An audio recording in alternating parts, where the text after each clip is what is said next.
Okay, so ang gagawin nyo, punta kayo dun sa repository na binigay ko. And then press nyo yung code na to. Ayan. And then copy nyo. Tapos punta kayo ng code editor. So VS Code. Open nyo yung terminal.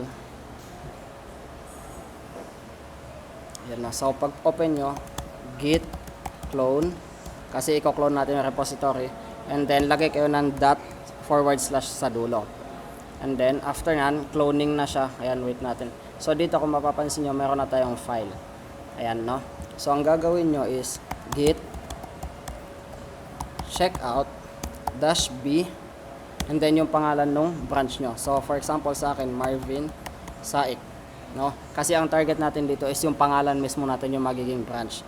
And then enter. So switch to new branch, no, which is Marvin Saik. After that, create tayo ng file which is pangalan natin .html. No? Ayan. Tapos create tayo ng boilerplate and then type natin dito yung pangalan natin, full name. Okay? So after nun, git add, git commit -m and then yung message natin. So added Marvin Saik.html. Ayan, no? And then git push natin. Ayan. So pag nag-push kayo, ayan, so possible na mayroon tayong ganitong error. So ang gawin nyo, ito i-copy nyo. So git push -- set upstream origin Marvin Saik. And then push nyo yan. Okay? So dito kung mapapansin nyo na push na siya. So tingnan natin dito. Ayan, kung mapapansin nyo dito, meron na tayong pull request, no? Ayan.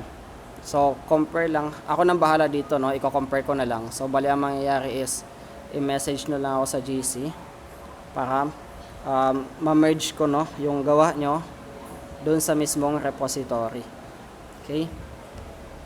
So after merging, ayan, kung merge na siya, ang gawin nyo, kapag hindi ko pa na-merge, naka-push na kayo, is ito yung main na to, press nyo yan, makikita nyo dito yung branch na ginawa nyo. Kapag nag-exist na dyan, bago nyo ako i-message, ayun, para ma-merge